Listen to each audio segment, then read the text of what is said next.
How have you felt about the weekend so far? I feel like you've come out here and people know your name from the LSU-committed and all that, but you've really continued to open some eyes and impress some people. Yeah, I feel like I came down here, made a couple good plays to like prove a point, like that I can do it too and stuff like that. Did you come out here with that sort of thing in mind, knowing kind of the exposure and national level of competition that we're going to be out here? Yeah, I came for the exposure. I know I'm from Louisiana, so I'm on the Louisiana team with our athletes that's getting exposed. So I feel like being on the Louisiana team will get me more exposure too, and everybody else on the team.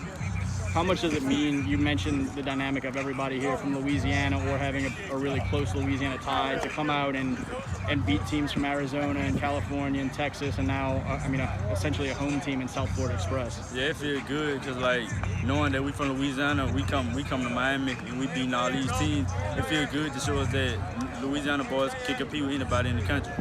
We talk about kind of that Louisiana swagger that comes with being from the boot sort of thing. South Florida likes to kind of talk about the same sort of thing down here, so it's always fun when those two states match up, and you guys came away with a close one just now.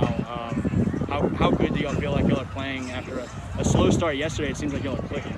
Yeah, I feel like we're getting the chemistry together. I feel like we click, but we just ain't get to our best yet.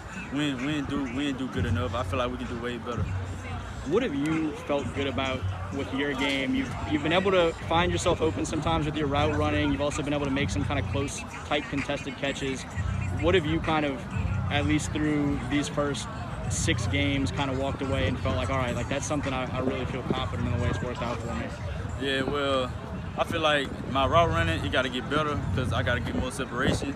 But I feel like right now I'm doing about a C. I'll give myself a C because I ain't doing enough to help the team out.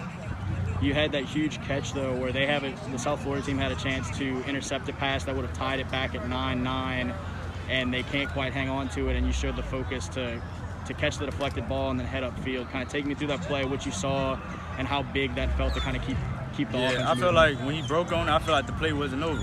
I feel like something was gonna happen, and he dropped the ball, so the eye coordination it just took place right there, and I attacked the ball. The opportunity to get out here and work with Landry, who's a guy you know obviously from North Louisiana, and then also Eli, who's a guy that LSU is pursuing for the grade after yours, who's got some experience out here. How have you felt about some of the early connection with those two? Well, I feel like the connection is good to get it early, so later on it'll be on point and better. So I feel like these two quarterbacks, they're the best quarterbacks in Louisiana, and they can make things happen. You're one of the few guys on this team, a couple, and now LT joined it today, that are committed to a program, including mostly LSU guys. Are you kind of getting a feel for, oh man, like you could probably come wear some purple and gold at the next level too? Yeah, I've been playing with them, trying to push them, trying to see what's in their mind about LSU. I've been talking to them a lot about it. It sound like, I'm not going to ask you to name names or say anything specific, but it sounds like there's some pretty good admiration for the things that are happening in Baton Rouge. They feel good about the direction of the program and everything. Yeah.